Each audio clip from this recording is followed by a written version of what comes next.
lots of different peaks in the moral landscape. By the way, the moral landscape is a book that he wrote. He's an author. Neuroscientist, by the way. I think his undergraduate degree was in neuroscience. I'm not sure. He did spend some time in India studying Buddhism, if that makes sense. Well, I mean, like, I think the whole idea that you could have a scientific moral system makes more sense if your goal is to minimize suffering. Right. Which is one of the goals of Buddhism, as I understand it. That's another confusing thing, because it's like, why don't we want each other to suffer? I mean, personally, it doesn't affect me if, you lose your job, but it's like, I know that it's not cool and that the society would work better if everybody were in their, most ideal situation. So I guess that can, be spiritually explained, the morals of Buddhism. Because that makes sense, or scientifically explained.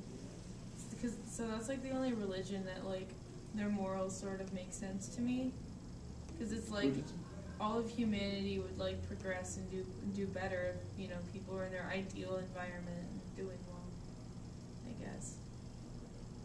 Well, it strikes me that Buddhism arose in a society where it essentially became hopeless to have a really better life, unless you were already born in the upper caste, because there's just so many people, and the competition is so desperate.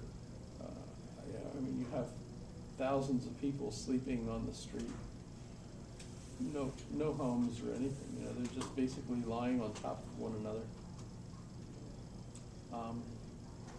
So in a sense, and I think it's certainly not always been that way, but it's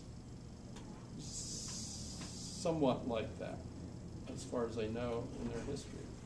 And so Buddhism, in a sense, feels like a natural fit in that kind of environment, because it basically explains why you should be able to just retreat from suffering by not being attached to anything that's going on around you. Right. And that doesn't work in a society where your real goal is to make sure that you have a well-paying enough job that you can have the resources to raise your kids the way they need to be raised in order to be competitive in a capitalist, competitive environment.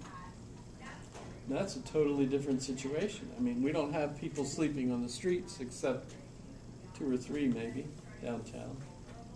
And those are odd sort of individuals. It's not like Calcutta.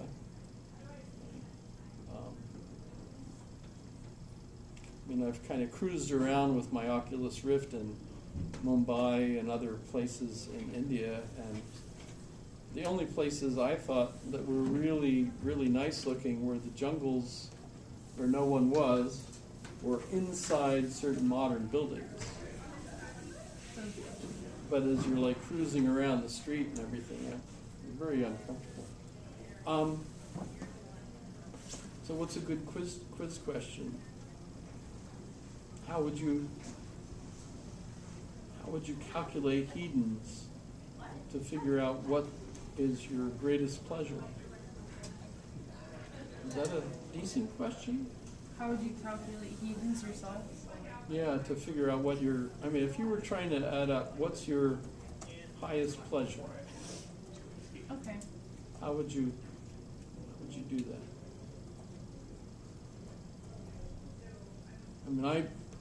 Sitting out in the sun, on the deck, reading Hegel is absolutely a wonderful opportunity for me. But also, I don't know, I feel like there's a few aspects to hedons, because it might give you more pleasure to see your family pleasurable, so that's another aspect of it. That's true.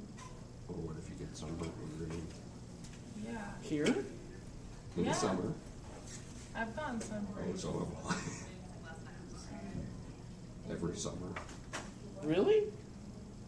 Wow, that's kind of impressive. Or you might have good pleasure while reading that, and be like, no, I'm not gonna go to the fair. But later it might turn out to be, what was the opposite of Hedon again? Delore. Delore. You might get a few Dolores, points. Umbridge. Yeah, you might get a few Delore points later because your family's complaining that they had a boring day and could have gone out to the fair. I don't know. I feel like that's why it's hard to. That's a hard question. A very complicated formula. Maybe standing out in a big field is one for me. Staying in a Standing in a big field. standing in a big field. Yeah.